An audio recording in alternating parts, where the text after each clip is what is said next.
Eh bien, bonjour à tous, c'est Flo, et aujourd'hui on se retrouve pour Strange de McKay, Ferreira et Garbett sur le Deluxe. Alors, de quoi ça parle?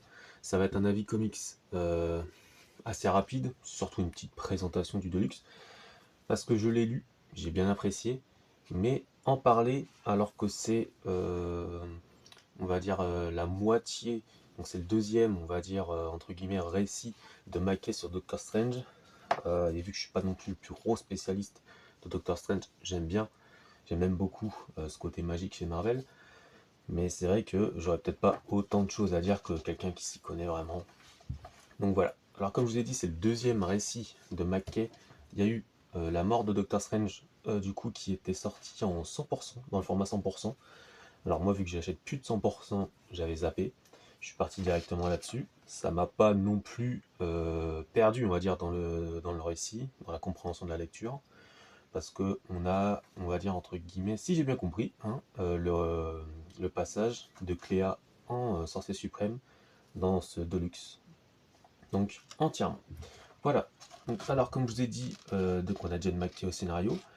On est plein dans son run. On a du coup Marcelo Ferreira au dessin, Lee Garbett au dessin, aussi pour un épisode, et Stefano Landini aussi. Donc voilà.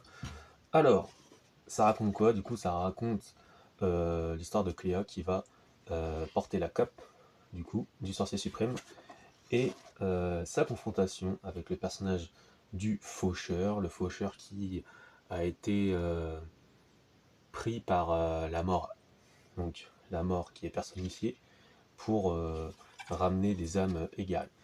Donc on va aussi, voilà, ce petit passage, le petit moment où il y a Fatalis qui arrive, parce que pour lui c'est lui qui doit récupérer la cape, c'est lui qui va être le sorcier suprême. Et Cléa lui dit tout simplement, bah non, moi j'étais marié à Stephen Strange, c'est lui qui m'a donné la cape, mais c'est moi qui récupère la cape, tout simplement. Elle est doublement sorcier suprême, elle est sorcier suprême ici, et de la... Alors, si j'ai bien compris, c'est pas la zone négative, mais c'est du coup l'un des mondes des ténèbres, où son oncle, du coup, Dormammu, parce que c'est la nièce de Dormammu, si vous savez pas, était le boss. Et sa transformation, je la trouve super intéressante parce que elle a un petit côté qui fait rappeler Dormammu avec, voilà, alors c'est pas sa tête, mais ses cheveux qui représentent un petit peu cette tête enflammée que Dormammu. Elle là, je trouve ça intéressant. On va avoir aussi une sorte de monde magique qui est caché, bien sûr, sur Terre. Une organisation qui veut récupérer, bien sûr, certains artefacts. Bon, voilà, ça reste somme toute un peu classique, même assez classique, mais plaisant à lire. Voilà, c'est une présentation rapide, parce que sincèrement, j'ai pas grand chose à dire.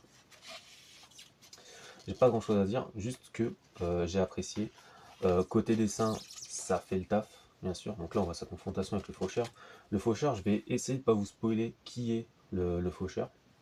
Parce que en fait, elle, son rôle dans tout le récit, ça va être de ramener, bien sûr, son bien-aimé, quoi, Stephen Strange.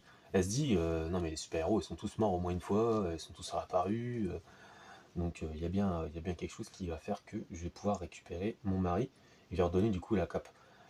Du coup là, il y a certains personnages qui reviennent à la vie, entre guillemets, en mode zombie. Donc le faucheur, lui, il a été pris par la mort pour du coup récupérer ses âmes. Et du coup, elle va essayer de poursuivre le faucheur pour lui dire, mais vas-y, il doit bien y avoir une solution pour récupérer Stephen Strange. Et du coup, voilà, elle, le fil rouge, c'est Cléa qui va essayer de faire revivre Stephen Strange. Du coup, en parallèle, on va avoir du coup le faucheur. Et je vais juste essayer de pas spoiler. Il y a d'autres bad guys, bien sûr. Mais voilà, je vais essayer de pas spoiler. Je crois que j'ai spoilé, mais je suis désolé. Va y avoir aussi un épisode. Donc là, il y en a Lee Garbett aussi qui dessine, qui est vraiment pas mauvais. Donc j'essaie de pas aller trop vite. Comme je vous dis, j'ai pas spécialement grand chose à dire. Juste une présentation du Deluxe. Tout tient en un Deluxe. Voilà. Les dessins, voilà, sont ce qu'ils sont. Donc j'essaie de pas spoiler. Il y a certaines covers, je vais vous dire un truc, qui sont juste magnifiques. Juste celle-là, elle est magnifique. Je la trouve très belle. Celle-ci, j'aurais pu la prendre parce que celle qu'on a, un petit peu effet 3D et tout, c'est pas mon délire. On va avoir aussi ce personnage. Ce personnage qui va être aussi, entre guillemets, le méchant principal de ce récit. Donc voilà, j'essaie de vous montrer d'autres covers en essayant de tout faire pour pas spoiler, parce que je trouve que, sincèrement, il y a des covers qui sont vraiment très très belles. Ouais, ça spoil. Loli Garbett, ça spoil un peu. Je suis désolé, je peux pas en montrer plus. Voilà, juste vous dire. Voilà, c'était juste une petite présentation, c'est même pas un avis, parce que, enfin un avis très rapide, parce que j'ai apprécié ma lecture. Je sais pas en dire, parce que c'est une lecture bonne, mais sans plus. Peut-être parce que j'ai pas non plus tout le background autour de Strange. Peut-être parce que si j'ai pas lu La mort de Doctor Strange. La mort de Doctor Strange que j'ai vu en parallèle dans Immortal Hulk. Là, je suis en train de lire l'omnibus, donc je la vois vite fait. Après, la suite de ça, c'est un Deluxe qui arrive. On a vu ça dans les big news là récemment, donc ça devrait pas tarder. Donc, donc, donc voilà, là c'est le passage de Cléa en Sorcier Suprême, donc double, double nom, parce qu'elle est double fois, doublement, doublement Sorcière Suprême. Et si vous aimez voilà, le délire un petit peu magique, des bons sorts, un petit côté entre guillemets détective, parce que du coup ils vont essayer de chercher la façon de faire revivre le Stephen Strange. Voilà. Puis en plus, elle a un petit côté vraiment. Elle est moins héroïque, entre guillemets. Elle a moins ce côté sauver la veuve orphelin que Doctor Strange, peut-être. Donc je trouve ça intéressant. Je trouve ça intéressant à voir. Voilà. Une lecture bonne, mais sans plus. Voilà, c'était un avis rapide, une présentation de ce Deluxe Strange. Voilà, ça c'est magnifique. Ils auraient dû mettre ça en cover. Voilà. Donc on a un épisode de Strange 2022 de 1 à 10. Voilà, si vous avez des questions, posez-moi en commentaire. Si j'ai dit des conneries, moi je suis pas un gros connaisseur de Doctor Strange. J'essaie de lire des intégrales au fur et à mesure, mais je prends un épisode par-ci, un épisode par-là. Voilà, excusez-moi. C'était juste une petite présentation vite fait.